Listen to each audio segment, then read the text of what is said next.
आज हम लोग मैट्रिक्स को पढ़ेंगे। ध्यान दीजिए आप लोग, मैट्रिक्स। इससे पहले हम लोग डिटर्मिनेंट पढ़ चुके हैं। डिटर्मिनेंट का एक्सरसाइज 4.1, 4.2, 4.3, 4.4 इसको हम पीछे बतला चुके हैं। इसका वीडियो आप जो है कि determinant by Rohit sir search कर करके उसको वहाँ पढ़ लीजिए। और उसके बाद हम लोग पढ़ेंगे अब मैट्रिक्स स्टार्ट करते हैं। 3.1, 3.2, 3.3, 3.4 इन सबको पढ़ने के बाद अब हम लोग स्टार्ट करेंगे 4.5। थोड़ा सा पढ़ाने का तरीका अलग है और यही आपका सिस्टमेटिक भी है। चलिए तो अब हम लोग स्टार्ट करेंगे मैट्रिक्स। आइए देखते हैं मैट्रिक्स क्या है। यहाँ लिखा गया है matrix A rectangular arrangement of mn numbers in the form of m rows and n columns is called matrix of order m गुणा n। कह रहा है कि मैट्रिक्स जो है एक आयताकार सजावट है, mn संख्याओं का एक सजावट है और इस प्रकार है कि उसको m रो और n कॉलम के रूप में लिखा जाता है और उसको हम लोग पढ़ते हैं m गुना n कोटि का मैट्रिक्स। ठीक है, m गुना n कोटि का मैट्रिक्स। आप लोग प्लीज कॉपी कलम लेकर के बैठ जाइए ताकि इसे आप नोट करते चलिए। तो हम लोग आगे देखते हैं कि मैट्रिक्स जो है कि मैट्रिक्स एक प्रकार का सजावट है, mn संख्याओं का एक प्रकार का सजावट है जिसमें m रो और n कॉलम अगर है तो उसको हम m गुणा n कोटि का मैट्रिक्स बोल सकते हैं। यहाँ देखिए हम लोग एक मैट्रिक्स लिए हुए हैं जिसमें आपका इसे हम लोग रो पढ़ते हैं। डिटर्मिनेंट में चर्चा हम लोग किए थे। ये आपका रो है, ठीक है। इसे हम लोग बोलेंगे R1 फर्स्ट रो, प्रथम पंक्ति। ये आपका जो है कि सेकेंड रो है, इसे हम लोग R2 पढ़ेंगे। इसी प्रकार तीसरा रो, चौथा रो, पांचवा रो करते हुए यहाँ पर आपका यह जो है कि यमवा रो है, इसलिए इसको हम आर्यम बोल सकते हैं। ठीक है, उसी प्रकार ये आपका फर्स्ट कॉलम है C1, ये आपका second column C2, C3 dot dot CN। यानी आपका ये जो लाइन आप देख रहे हैं इस तरह से, ये आपका जो क्षैतिज है हॉरिजॉन्टल लाइन, इसको हम लोग बोलते हैं रो और वर्टिकल जो है उसको हम लोग स्तंभ बोलते हैं, कॉलम बोलते हैं। ठीक है, ये आपका हो गया m गुणा n कोटि का एक मैट्रिक्स। अब ध्यान दीजिए नीचे में हम लोग लिखे हुए हैं कि here Aij denotes the elements ith row and jth column. जैसे मान लेते हैं कि हम पकड़ते हैं A12 को, तो A12 का मतलब क्या है? A12 का मतलब है कि 1 जो पहले आया है ये बतला रहा है रो को, जो बाद में बतला रहा है कॉलम को।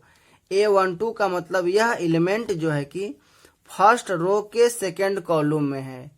उसी प्रकार यहाँ लिखे हुए हैं कि Aij आईवां पंक्ति, जो पहले आया है पंक्ति, जो बाद में आया हुआ कॉलम यानी स्तंभ को सूचित करता है। जैसे A23 है तो A23 का मतलब हुआ कि यह एलिमेंट सेकेंड रो के थर्ड कॉलम में है। A23 का मतलब हुआ सेकेंड रो के थर्ड कॉलम में है।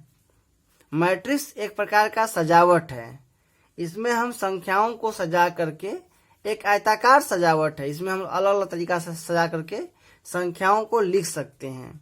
इसका कोई वैल्यू नहीं होता है। मान हम इसका, जैसे डिटर्मिनेंट में हम मान निकालते थे, वैसे इसका हम लोग मान नहीं निकाल सकते हैं।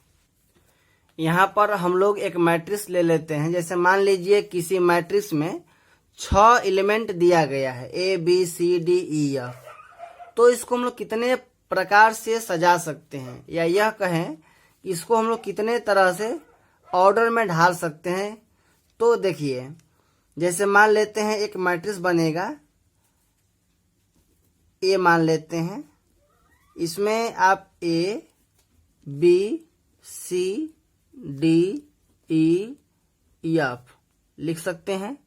इसमें आपका ये जो है कि 6 का 6 एलिमेंट जो है कि वह हॉरिजेंटल है, यानी इसको बोलेंगे एक रो है और 1 2 3 4 5 6 कॉलम है, यानी ये 1 गुणा 6, एक रो और 6 कॉलम। चूंकि 6 एलिमेंट है, हम दूसरा मैट्रिक्स बना सकते हैं B बराबर A B C D E F। ये भी एक मैट्रिक्स है जिसमें आपका एक रो, 2 रो, 3 रो, 4 5 6 पंक्ति है और एक स्तंभ है, एक कॉलम है, यानी इसको बोलेंगे 6 गुना 1, 6 गुना 1। और भी तरीका है, क्योंकि 6 एलिमेंट है, 6 का हम लोग फैक्टराइज करेंगे तो 1 गुणा 6, 6 गुणा 1, 2 गुणा 3, 3 गुणा 2 अब नहीं होगा, यानी हम लोग 4 प्रकार से मैट्रिक्स बना सकते हैं। तो C बराबर हम लोग लिख सकते हैं A B C D E F। यह भी एक मैट्रिक्स है, 1 2 3, 3 रो और 2 कॉलम। एक और मैट्रिक्स हम लोग बनाते हैं D बराबर, मैट्रिक्स को हम लोग जनरली जो है कि capital A B C D से ही डिनोट करते हैं, इसलिए हम लोग capital A capital B capital C capital D लिए हुए हैं। अब देखिए A B C D E F, ये भी एक मैट्रिक्स है जिसमें 1 2 रो है और 3 कॉलम है, यानी मैट्रिक्स में अगर 6 एलिमेंट है तो उसको अलग अलग तरीके से सजाकर हम लोग अलग अलग मैट्रिक्स बना सकते हैं। मैट्रिक्स एक प्रकार का सजावट है, ठीक है। जैसे मान लेते हैं कि यहाँ जो है कि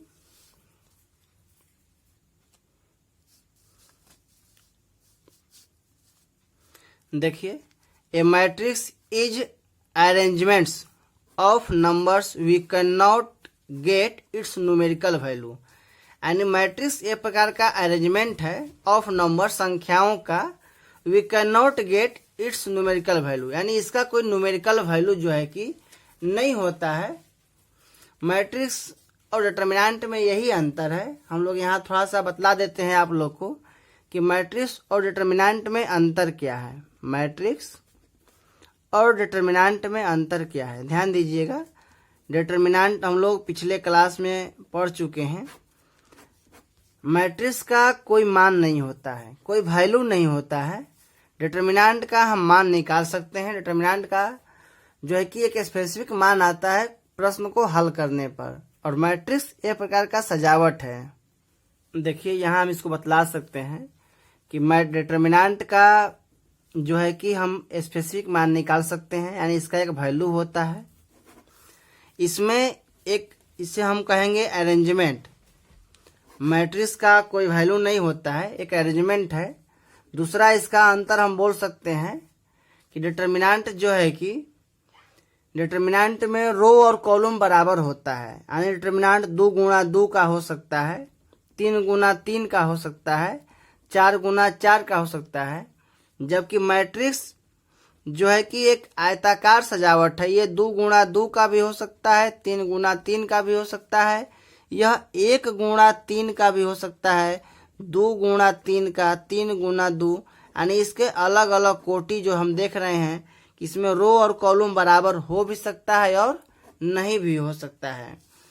डिटरमिनेंट में अगर किसी संख्या से गुणा करते हैं, जैसे मान लेते हैं कि हम 3 से गुणा कर रहे हैं, 1 2 3 4 5 6 7 5 2, 3 से गुणा कर रहे हैं, तो 3 से गुणा डिटरमिनेंट में जब करेंगे तो इसके किसी एक रो में या किसी एक कॉलम में गुणा करते हैं, यानी 3 से गुणा हम किसी कॉलम में कर सकते हैं या किसी रो में।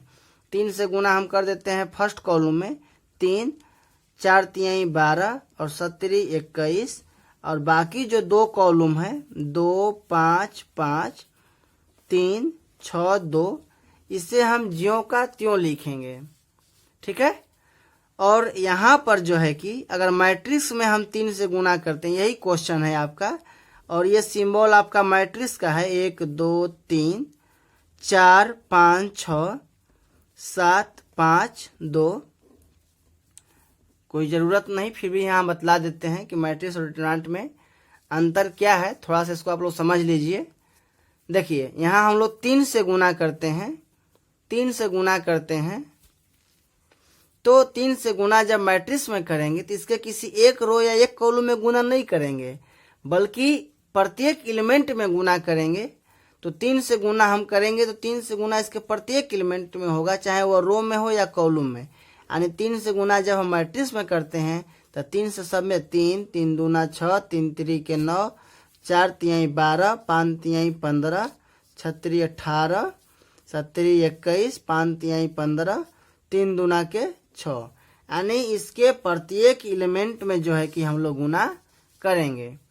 आइए एक और इसका बतला देते हैं, उसके बाद इसको आगे हम पुनः पढ़ेंगे, ध्यान दीजिएगा। जैसे डिटरमिनेंट में क्या होता है कि 1 2 3, और यहाँ पर आपको जैसे a plus B, b plus C, c plus D दिया गया है, ठीक है, 5 7 0। अब डिटरमिनेंट में अगर जोड़ के रूप में होता है तो इसको हम लोग जब अलग अलग करते हैं तो 2 डिटरमिनेंट में तोड़ते हैं और इसके पहले एलिमेंट को पहला डिटरमिनेंट यानी कि 1 2 3 a b c 5 7 0। अब प्लस का सिंबल बीच में है इसलिए प्लस। अब सेकेंड एलिमेंट को दूसरे बार में लिखते हैं, यानी ये दोनों कॉलम ज्यों का त्यों रहेगा 1 2 3, और ये जो अब सेकेंड है उसको पकड़ेंगे b c d 5 7 0। ये सिस्टम हो गया डिटरमिनेंट में जोड़ को अलग अलग करने का। लेकिन मैट्रिक्स में जब हम लोग आएंगे तो मैट्रिक्स में जैसे 3 गुना 3 का डिटरमिनेंट हो या 2 गुना 2 का लेते हैं, थोड़ा छोटा एग्जाम्पल, 2 5 7 8, छोटा कोष्ठ या फिर ये सिंबल जो हम लोग देख रहे हैं ये दोनों मैट्रिक्स का सिंबल है, प्लस 5 3 2 1। मैट्रिक्स में जोड़ते हैं तो 2 मैट्रिक्स को जोड़ने के लिए दोनों मैट्रिक्स का ऑर्डर सेम होना चाहिए। ये भी एक 2 रो 2 कॉलम है, 2 गुना 2 का है, और ये भी जो है कि 2 गुना 2 का मैट्रिक्स है। मैट्रिक्स में जब जोड़ते हैं तो कॉरस्पॉन्डिंग एलिमेंट को जोड़ते हैं। फर्स्ट एलिमेंट को फर्स्ट में जोड़ते हैं, 5 2 7 हो जाएगा, और 7 3 10, और सेकेंड रो के फर्स्ट कॉलम के एलिमेंट को सेकेंड रो के फर्स्ट कॉलम से जोड़ेंगे, 5 2 7 हो जाएगा, 8 1 ये 9 हो जाएगा। इस तरह से हम लोग मैट्रिक्स में जो है कि जोड़ते हैं एलिमेंट को, कॉरस्पॉन्डिंग जोड़ा जाता है, पहले को पहले से, दूसरे को दूसरे से। उसी प्रकार सेकेंड रो के फर्स्ट कॉलम के एलिमेंट को सेकेंड रो के फर्स्ट कॉलम के एलिमेंट के साथ जोड़ते हैं। मैट्रिक्स में जोड़ने के लिए उसका ऑर्डर समान होना चाहिए। इन सब बातों को हम अभी आगे बतलाएंगे। यहाँ जो है कि थोड़ा सा आ गया आपका नोट्स, तो हम इसको थोड़ा सा विस्तार कर दिए। अभी हम लोग टाइप्स ऑफ मैट्रिक्स के बारे में पढ़ेंगे, उसके बाद इसकी चर्चा हम लोग फिर से करेंगे, ठीक है। तो आगे हम लोग देखते हैं अब टाइप्स ऑफ मैट्रिक्स। देखिए पहला आपका है पंक्ति अवयव, रो मैट्रिक्स। जिस मैट्रिक्स में केवल एक ही पंक्ति होती है उसको हम लोग बोलते हैं पंक्ति अवयव, यानी रो मैट्रिक्स, ठीक है।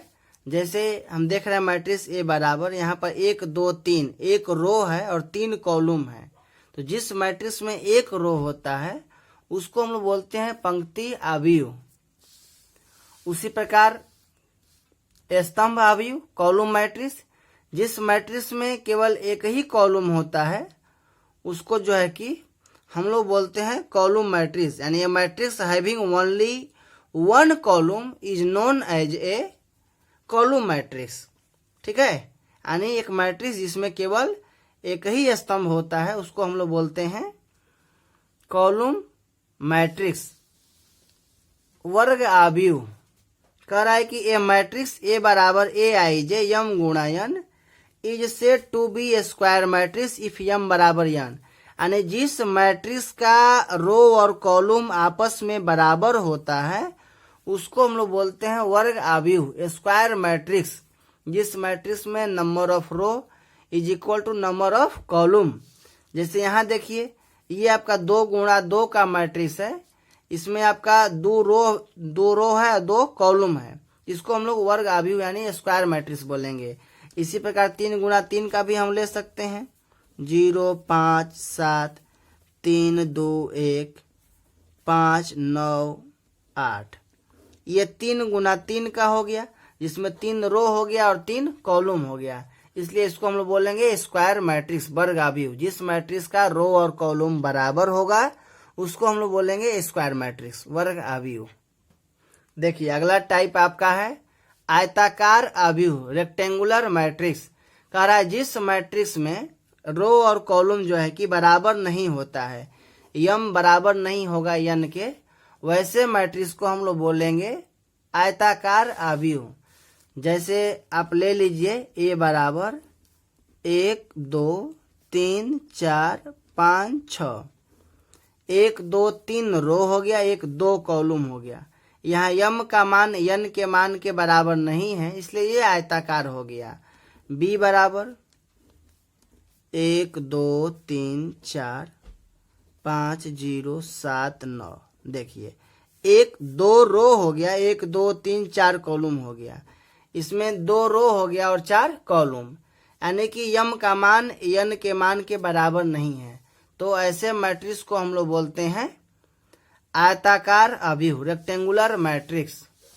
चलिए तो अगला टाइप देखते हैं, 5वां जीरो मैट्रिक्स। कह रहा है कि जिस मैट्रिक्स के सभी सदस्य 0 होते हैं उसको हम लोग बोलते हैं जीरो मैट्रिक्स। जिस मैट्रिक्स के सभी सदस्य सभी मेंबर ऑल एलिमेंट्स 0 होते हैं उसको बोलते हैं नल मैट्रिक्स या जीरो मैट्रिक्स या शून्य आव्यूह। ठीक है, इसको डिनोट करते हैं, जीरो के जैसा ही सिंबल होता है, थोड़ा सा गाढ़ा होता है, यानी एक बार आप लिख करके इसको दोबारा चला देंगे पेन। ठीक है, वैसा आव्यूह जिसके सभी सदस्य शून्य होते हैं। ठीक है, जैसे मान लेते हैं ए बराबर 0 0 0 0, ये 2 गुणा 2 का जीरो मैट्रिक्स आपका हो गया। उसी प्रकार हम लोग एक आयताकार भी ले लेते हैं, 0 0 0 0 0 0, एक 2 रो हो गया और 3 कॉलम हो गया, 2 गुणा 3 का ये जो है कि जीरो मैट्रिक्स हो गया, इसको हम लोग 0 बराबर भी लिख सकते हैं। अगला टाइप आपका है विकर्ण आव्यूह डायगोनल मैट्रिक्स। देखिए यहाँ पर कह रहा है यदि किसी वर्ग आव्यूह में मुख्य विकर्ण के अवयवों को छोड़कर सभी अवयव शून्य हो उसे हम लोग विकर्ण आव्यूह कहते हैं। सबसे पहले ये समझेंगे कि ये जो है कि वर्ग आव्यूह यानी स्क्वायर मैट्रिक्स में ही विकर्ण आव्यूह होगा। स्क्वायर मैट्रिक्स के मुख्य विकर्ण के अवयवों को छोड़कर, मुख्य विकर्ण क्या है, तो मुख्य विकर्ण जिसमें आई और जे का मान बराबर होता है उसको हम लोग बोलते हैं मुख्य विकर्ण। तो आई और जे का मान बराबर यानी A11 A22 A33 ये मुख्य अवयव हो गए सभी, मतलब कि मुख्य विकर्ण हो गया। तो इसको छोड़ करके इसके ऊपर भी 0 इसके नीचे भी 0 होगा, वैसे मैट्रिक्स को हम लोग बोलते हैं विकर्ण आव्यूह। चलिए इसको एग्जाम्पल से समझते हैं, यहाँ पर स्पष्ट है। देखिए ए स्क्वायर मैट्रिक्स ए बराबर ए आई जे एन गुना n is said to be diagonal matrix if a i j बराबर 0, लेकिन कब, जब आई का मान जे के बराबर नहीं हो, यानी A12 का मान 0 होगा, A21 का मान 0 होगा, A13 का मान 0 होगा, A31 का मान 0 होगा, लेकिन जहां आई और जे बराबर होगा उस पर कोई कमिटमेंट नहीं है, वह 0 हो भी सकता है और नहीं भी हो सकता है। ठीक है, जैसे यहाँ डायगोनल एलिमेंट्स के बारे में लिखा गया है कि जिसका आई और जे बराबर होता है उसको डायगोनल एलिमेंट कहते हैं। ठीक है, in a square matrix a i j are called diagonal elements if i बराबर जे। जिस मैट्रिक्स में आई और जे बराबर होता है तो आई और जे जहां बराबर होगा वैसे एलिमेंट को हम लोग बोलते हैं डायगोनल एलिमेंट। जैसे A11 आई का मान जे के बराबर, A22 आई का मान जे के बराबर, A33 आई का मान जे के बराबर। इन एलिमेंट्स को बोलेंगे डायगोनल एलिमेंट्स। यही हमारा हो गया जो है कि डायगोनल एलिमेंट्स। तो कह रहा है कि डायगोनल एलिमेंट्स यानी डायगोनल एलिमेंट्स को छोड़ करके इसके ऊपर भी जीरो और इसके नीचे भी जीरो होगा, वैसे ही मैट्रिक्स को हम लोग बोलते हैं डायगोनल मैट्रिक्स। इसको शॉर्ट में लिख सकते हैं A बराबर DIAG और कोष्ठ में घेर करके जो मैट्रिक्स का सिंबल होता है A11 A22 A33। इस ढंग से भी हम डायगोनल मैट्रिक्स को लिखते हैं। ठीक है, जैसे इस एग्जाम्पल में समझते हैं। जैसे B बराबर दिया गया है 2 0 0 3, ये 2 गुणा 2 का जो है कि डायगोनल मैट्रिक्स हो गया। ठीक है, इसको हम लिख सकते हैं सिंबल के रूप में B बराबर DIAG, उसके बाद 2 और 3। ठीक है, बीच में कॉमा भी दे सकते हैं हम चाहें तो। देखिए एक और एग्जाम्पल ले लीजिए, C बराबर, डायगोनल एलिमेंट्स जीरो हो भी सकता है और नहीं भी, लेकिन इसके ऊपर भी जीरो इसके नीचे भी जीरो होना ही होना है। जैसे 2 0 0 0 3 0 0 0 0। हमने इस एलिमेंट को भी जीरो रखा जो कि डायगोनल एलिमेंट है। इसको लिखेंगे C बराबर DIAG फिर 2 3 0। इस तरह से हम लोग लिखेंगे इसको। ठीक है, तो आप लोग समझ गए होंगे डायगोनल एलिमेंट्स क्या है। चलिए हम आगे देखते हैं। स्केलर मैट्रिक्स कह रहा है कि वैसा डायगोनल मैट्रिक्स जिसके डायगोनल एलिमेंट्स आपस में बराबर हों। जैसे मान लीजिए हम लोग ले लेते हैं A बराबर 2 0 0 2। ये डायगोनल मैट्रिक्स है, लेकिन इस डायगोनल मैट्रिक्स को हम लोग स्केलर मैट्रिक्स बोल सकते हैं क्योंकि इसके डायगोनल जो एलिमेंट्स हैं आपस में बराबर हैं। वही कह रहा है कि वैसा विकर्ण अवयव जिसके सभी अवयव समान होते हैं। एक और एग्जाम्पल लेते हैं, B बराबर 3 0 0 0 3 0 0 0 3। हम यहाँ देख रहे हैं कि इसके डायगोनल जो एलिमेंट है वो आपस में क्या है, बराबर है। उसको हम 0 0 0 भी ले सकते हैं। तो ये आपका जो है कि स्केलर मैट्रिक्स कहलाएगा, वह मैट्रिक्स जिसके डायगोनल एलिमेंट्स आपस में क्या होते हैं, बराबर होते हैं। यानी विकर्ण अवयव के सभी अवयव आपस में बराबर होंगे तो उसको हम लोग बोलेंगे स्केलर मैट्रिक्स। अब देखिए स्केलर मैट्रिक्स में अभी पढ़े हम लोग कि उसके डायगोनल एलिमेंट्स बराबर होते हैं, और जब डायगोनल एलिमेंट्स आपस में बराबर भी हों और वह 1 के बराबर होंगे तो उसको हम लोग बोलते हैं यूनिट मैट्रिक्स, इकाई मैट्रिक्स, इकाई अवयव। डायगोनल एलिमेंट्स जब 1 के बराबर होता है तो उसको बोलते हैं यूनिट मैट्रिक्स। देखिए यूनिट मैट्रिक्स, आइडेंटिटी मैट्रिक्स, यहाँ हम लोग लिखे हुए हैं कि a diagonal matrix in which all elements along principal diagonal are equal to unity is called unit matrix. It is denoted by I. इसको हम लोग आई से डिनोट करते हैं, इसको हम लोग आई से डिनोट करते हैं। और जो है कि unit matrix of order n गुना n is denoted by I N. यानी कि जो यूनिट मैट्रिक्स होता है अगर उसका ऑर्डर n गुना n है तो उसको हम लोग आई एन से भी डिनोट कर सकते हैं। जैसे 2 गुना 2 का मैट्रिक्स है तो उसको I2 लिख सकते हैं, 3 गुना 3 ऑर्डर का है तो I3 लिख सकते हैं। इस ढंग से हम लोग मैट्रिक्स को लिख सकते हैं। जैसे में एग्जाम्पल के तौर पर आप ले लीजिए, जैसे A बराबर 1 0 0 1, ये भी डायगोनल मैट्रिक्स है, यह स्केलर मैट्रिक्स भी है, लेकिन चूंकि इसके डायगोनल एलिमेंट्स 1 के बराबर हैं इसलिए इसको हम लोग बोलेंगे इकाई मैट्रिक्स। इसको हम लोग जहाँ A लिखे हैं वह I2 भी लिख सकते हैं, ऐसे ही I3 बराबर लिख सकते हैं 3 गुना 3 का मैट्रिक्स 1 0 0 0 1 0 0 0 1, इसको I3 बोल सकते हैं या और कोई नाम दे सकते हैं। I3 का मतलब हो गया कि 3 गुना 3 का इकाई मैट्रिक्स, यूनिट मैट्रिक्स। चलिए, तो टाइप्स आपका यहीं पर समाप्त हुआ। अब आगे हम देखते हैं, अगला पॉइंट हम 8 के बाद 9 देते हैं और देखते हैं कुछ और। जैसे दो अवयवों की समानता, इक्वालिटी ऑफ टू मैट्रिसेज, दो मैट्रिक्स आपस में बराबर कब होगा?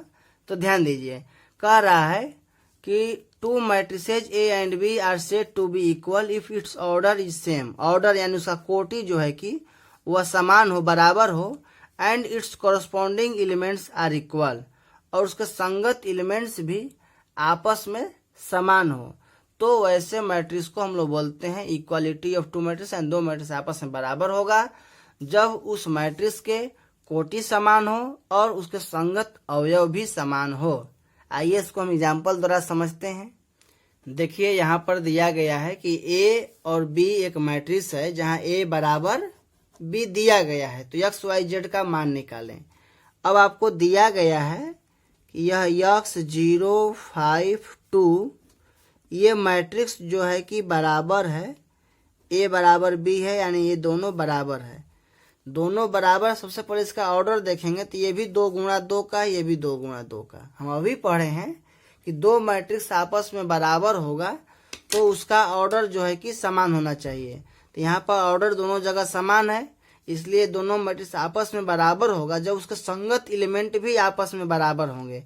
तो यहाँ x है, यहाँ 3 है, इसका मतलब ये हुआ कि x बराबर 3, यहाँ 0 है और यहाँ पर y है, इसका मतलब y बराबर 0, यहाँ 5 है, यहाँ भी 5 है, ये ऑलरेडी बराबर है, यहाँ 2 है, यहाँ z, यानी z का मान क्या हो जाएगा? 2 हो जाएगा। अगर ये तीनों ठीक होता लेकिन यहाँ 5 होता, यहाँ 4 होता, तो ये मैट्रिक्स दोनों किसी भी कीमत पर आपस में बराबर नहीं होता, क्योंकि यहाँ 5 और यहाँ 4 होगा तो ये मैट्रिक्स का संगत एलिमेंट बराबर नहीं हो पाएगा। चूंकि यहाँ ऑलरेडी 5 है इसलिए यहाँ भी 5 है, तो इस मैट्रिक्स को हम बराबर कर लिए। x बराबर 3 हो गया, y का मान 0, 2 का मान, आपका z का मान 2 हो गया। यही आपका जो है कि x y z का मान हो जाएगा, यही आपका आंसर हो जाएगा। आइए इसको एक और एग्जाम्पल से हम समझते हैं और इस वीडियो को हम यहीं पर समाप्त करेंगे। फिर अगले वीडियो में हम लोग पढ़ेंगे एडिशन ऑफ टू मैट्रिसेज, यानी कि दो मैट्रिक्स का जोड़, उसके बाद दो मैट्रिक्स का घटाव, सब्ट्रैक्शन, और मैट्रिक्स में की संख्या से गुणा कैसे करते हैं, ये सब हम लोग अगले वीडियो में पढ़ेंगे। मैट्रिक्स का जोड़, घटाव, गुणा। तो देखिए, ये आपका क्वेश्चन है, दिया गया है कि ये मैट्रिक्स जो है कि इसके बराबर है। चलिए ध्यान दीजिएगा, जब बराबर होगा, दो मैट्रिक्स आपस में बराबर होगा तो संगत एलिमेंट बराबर होगा। पहले ये देखेंगे दोनों का ऑर्डर सेम है कि नहीं, यहाँ भी 2 गुणा 2, यहाँ भी 2 गुणा 2, दोनों का ऑर्डर सेम है। ये क्वेश्चन एनसीईआरटी से हम लिए हैं। देखिए, जब ये इसका ऑर्डर बराबर है तो x प्लस वाई किसके बराबर होगा? 6 के बराबर। x प्लस वाई बराबर 6। और 5 प्लस जेड किसके बराबर होगा? तो 5 प्लस जेड बराबर होगा 5 के। और x इंटू वाई का मान जो है कि 8 के बराबर होगा। 2 ऑलरेडी 2 के क्या है? बराबर है।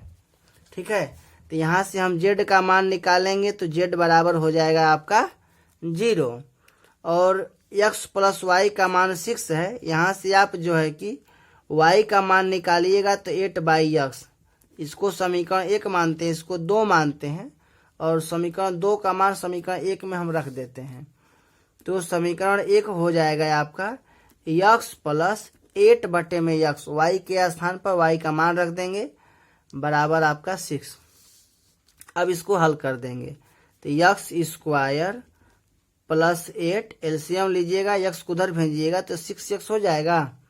x गुना x स्क्वायर 8 आ जाएगा, इस x को उधर भेज देते हैं तो 6x। अब x square minus 6x plus 8 equal to 0। ध्यान दीजिएगा, x स्क्वायर, इसको हम लोग फैक्टराइज कर लेते हैं तो ये आपका हो जाएगा 4 दूना के 8, यानी हम लिख सकते हैं -4x minus 2x plus 8 equal to 0। यक्स आप कॉमन ले लीजिएगा, तो यक्स कॉमन ले लेंगे तो यक्स माइनस 4, यहाँ आप -2 कॉमन ले लेते हैं तो यक्स माइनस 4। अब हो जाएगा यक्स माइनस 4 दोनों जगह है, कॉमन ले लेते हैं और यक्स माइनस 2 बराबर, यानी यक्स इक्वल टू आ गया 2,4, यानी 2 और 4। अब जो है कि यक्स का मान रख देंगे तो वाई आ जाएगा। यदि यक्स बराबर 2 तो वाई बराबर, अभी ऊपर में निकाले हैं वाई बराबर 8 बटा में यक्स, तो 8 बटा में यक्स का मान 2, तो वाई का मान क्या हो जाएगा 4। और यदि इफ यक्स बराबर 4 देन तो वाई इक्वल टू 8 बटे में 4 यानी कि 2, यानी यक्स का वैल्यू जब 2 होगा तो वाई का वैल्यू जो है कि 4 हो जाएगा, और यक्स का वैल्यू 4 तो वाई का वैल्यू 2 हो जाएगा। हमको एक्स वाई जेड का मान निकालना था, तो हमारा आंसर हो गया, यहाँ पर लिख देते हैं एक्स वाई जेड का मान।